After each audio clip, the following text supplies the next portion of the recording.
سلامونه هونیکې هیلهمند یم چې جوړ او روغ یاست.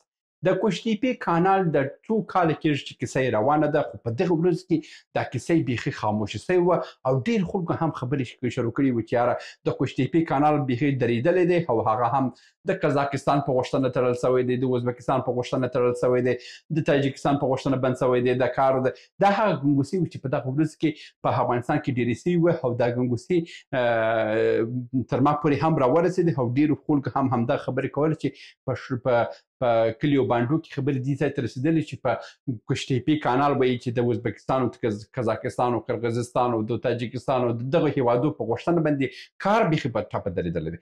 نو د دغه ګنګوسو په حساس باندې دغه ورځ کې که تاسو په یاد اوسئ، عطاش صاحب چې د ملي انکشاف ملي بیارغونې کوم کمپني شرکت چې دی، دولتي کمپني چې ده، د همدغه رئیس دی بیخي ولاړی کوشتیپې ته ولاړی ځکه چې د خلکو ګنګوسې ډېرې وي، د خلکو خبرې ډېرې وي او د خلکو پروپاګانډ ډېر سوی وي، نو خلک یې خفه سوي هم وه. نن په دغه ویډیو کې تاسو ته وایم چې حالات کومې خواته روان دی او د کار ولې په درېدلی دی او کار درېدلی دی که نه دی درېدلی، زه په دغه موضوع باندې خبرې کوم. تر اضافي خبرې تېرې شو. د دې لپاره چې تاسو د کوشتیپې په اصلي موضوع باندې تاسو پوه سئ، زه تاسو ته ټول عکسونه وړاندې کوم، دا ځکه چې دغه عکسونه د ملي انکشاف چې کوم ملي بیارغونې کوم شرکت چې دی، هغه شرکت ته خوا ماته راولېږل سوه. که څه هغه د دوی کوم تصویرونه چې وو هغه ټاپېدلو، خو دوی ماته دغه ښه تصویرونه رالېږلي دي چې تاسو ته ښه ښکاره سي. کیسه څه ده؟ کیسه دا ده چې دلته په د آمو دریاب د هامو سیند څخه چې کوم لاره د کوشتیپې کانال ته راوځي، دغه کانال چې دی په دغه باندې اصلي کار روان دی او دا کار چې دی دا ډېر وخت هم نیولی او وخت هم نیسي. اوس چې دی دغه څو کلونو کې د یو کال کېږي چې دا کار چې روان دی هغه په همدغه دروازې باندې روان دی، چې دا دروازه د همدغه ځای څخه شروع کېږي، دا خواته لا پسې غټېږي، دا خواته چې دی دا خوا هم غټېږي. دا کاسه چې دی دا مستقیم د هامو دریاب سره ځي او د هامو سیند چې ځي، د هامو سیند به هاخوا چې دی هغه بیا یو بله دروازه ده او دلته یو لویه لمنه جوړه سوې ده. دغه لمنه چې ده دا حدودا ویل کېږي چې 3 متره دا د مځکې لاندې دا خاورې ایستل سوې وه، دا کانکریټ سوي دی، دا سیخان اچول سوي دي او دا هر څه کارونه چې دي، یعنې 3 متره هلته که زه تاسو ته وایم چې همدا کور چې زه اوس کې درېږم، که داسې په لاس هم پورته کوم دا 3 متره نه کېږي. 3 متره هغه ستاسو کورونه چې تاسو خپل په کور کې ولاړ سئ، دا کورونه شاید 2.5 متره اوسي یا 3 متره ډېر شی دی. د زما قد چې دی 1 متر و 70 سانته دی، 1 متر 72 سانته، یعنې ما 2 برابره، نو د دې څخه 3 متره برابر سي.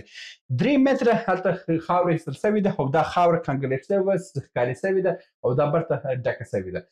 چې لوی کار او ډېر ستونزمن کار چې ویه دغه لمنه وه.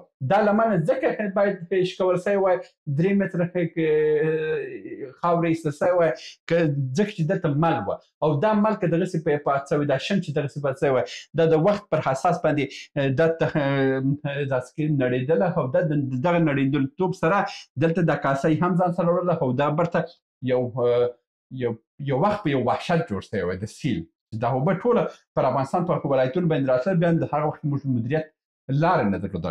د ملي بیارغونې د شرکت کوم کارکوونکي دي، دوی ماته همدا خبره وکړه چې دغه کندنکاریان چې موږ کړي دي، دا کندنکاریان چې دا حدودا 200 متره، یعنې تاسو ته وایم چې په کیلومتر باندې هم کوم د متر مکعب په حساب باندې حساب کو چې هغه هم یو طول لري، بیا یو بروالی دی او یو هم قد والی دی. په دې ډول باندې موږ کندنکاریانې کړي او دا کندنکاریانې کړي دا ټوله اوله کې موږ دا اوبه بند کړي دي. دا اوبه د بندېدو سره دا خاوره مو راایستلې ده، د دې خاورې د راایستلو سره دا موږ ټوله کانکریټ کړي، دا مو ښکاري کړي دي، دا مو کاڼي اچولي دي چې هغه مو ټپه درولې ده او دا د چی لپاره د 100 کلونو دپاره هم دا کار کوي چې 100 کال یې کار وکړي، نو په هاخوا د تل عمر دپاره کار کوي. دغه دروازې کې دغه یو کال چې کار روان دی خو روان دی، دا دغه دپاره دی. اوس ډېر خلک وایي چې دا خو ډېر اسانه دی. دا کار اسانه نه دی. دا کار که ووایم چې دا کار او د کونړ د سیند پر سر باندې د بند تړلو پروژه ووایم نو دا به دواړه برابر اوسي. دا ځکه چې د هامو سیند اوبه ډېرې قوي دي او ډېر په شدت روان دي او د دې مخه ډبول او د اوبه بندول او دا هر څه دا وړې خبرې نه دي. دا صحیح ده چې موږ په خوله باندې ویلی سو، مګر دا بیا په عمل کې ډېر کار پاته دی. نو اوس دوی وایي چې دا کار وده د 90 سلنه مخته تللی دی. اوس کوم ځای پاته دی؟ زه په دې تصویر کې تاسو ته دا ښیم. دا ټول کارونه ول خلاص شوي دي او یوازې په دې سرو باندې دا سرونه هم پوښل کېږي او دوی ته دروازې ورکول کېږي. دغه سرونه چې وپوښل سوه، دروازې ورکول سوه، دا ځل د کوشتیپي کانال ته اوبه ځي، یعنې دا کانال ته اوبه خوشي کېږي. دا ټولې سیمې چې د کوشتیپي ولسوالۍ پورې دا پرته دي، دغه ته ټول ته اوبه رسېږي. دا اوس چې اوبه بند دي او دا اوس چې کار په بند دی، یوازې او یوازې د همدغه د دروازې د جوړېدو په خاطر دی. او ډېر هېوادوالو چې کومې ګنګوسې شروع کړې وې چې هغه د روسیې په غوښتنه بند شوی دی، یا د پلانکي غوښتنې بند شوی دی، یا د بل په غوښتنه باندې، دا خبرې به نسته. نو دغه زیاترو ملګرو همدا غوښتنه مطرح کړې وه چې تاسو دغه هېوادوالو ته ډاډ ورکړئ چې داسې کومه خبره نسته. نو تاسو مه خفه کېږئ، کار روان دی او د دې کار سره انشاءالله چې 90 سلنې پوره سوی دی. دا چې پوره سو، د دروازه جوړه سوه او سر یې هم وپوښل سو، دا ورکې اوبه هیله کېږي چې اوبه هیله سوه، دا ځل کار به ډېر په چټکۍ سره روان شي، ځکه چې نور کارونه خو ډېر تللي دي او دویم فاز باندې هم کار روان دی. او د اول فاز ته چې اوبه نه راځي، هلته هم د بعضې خلکو ته سوال پیدا شوی چې ډېر خلک ویله چې یاره په داسې کې اوبه نسته. اوبه یوازینۍ ستونزه همدغه ده چې دلته هم بند دي، اخواتې هم بند دي، د دروازې باندې کار روان دی. د دغه دروازې د جوړېدو سره به دا ستونزه حل شي. نو دا خبر مې ځکه وکړه چې زموږ ډېر هېوادوالو ناامیده سوي وه. زه خبر نه وم د دې موضوع څخه. دغه وروسته کې دا ګنګوسې وه او د دغه ګنګوسې پر اساس باندې دا ویډیو ما جوړه کړه. که زه پخوا مې انتقاد کول، نو اوس ځکه انتقاد نه کوم چې زه نه غواړم چې دا زما هېوادوال چې خفه سي.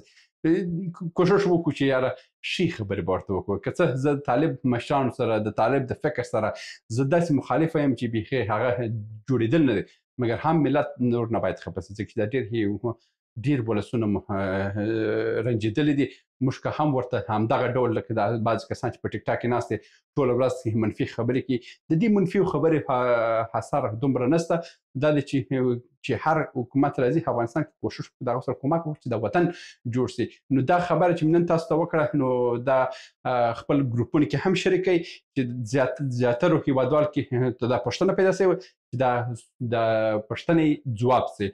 اصلي ستونزه په دغه ځای کې وه. زه په دې باندې خبر نه وم، ځکه چې زه په افغانستان کې نه یم چې د دې ګنګوسو خبر سم. دلته د ملي پراختیا کوم شرکت چې و هغه ما ته دا خبره کړې وه چې خلکو ته یو پوښتنه را پیدا شوې ده، دا خبره وکړه. نو انشاءالله چې نه د روسیې په خوښه شوې ده، نه د قزاقستان، نه د ازبکستان، نه د ترکمنستان، نه د تاجکستان، د هېچا په غوښتنه نه دی. پر کسه باندې کار روان دی او د دې کار د ختمېدو سره چې 90 سلن یو څو میاشتې بعد به اوبه راخوش سي او انشاءالله چې دا وطن به نور هم ګوري ورڅار سي. دا د نن ورځې ویډیو هیله مند یم چې څه ترلاسه کړي اوسئ. تر بیا په الله سپارم. ښې چارې. سلامونه. موږ ډېر موضوعات جوړ کړي دي. که سیاسي موضوعات غواړئ ووینئ نو دلته کلیک کړئ، او که غواړئ اقتصادي موضوعات وګورئ نو دلته کلیک کړئ، او که غواړئ چې د تل لپاره راسره واوسئ نو دلته کلیک کړئ او چینل سبسکرایب کړئ. مننه.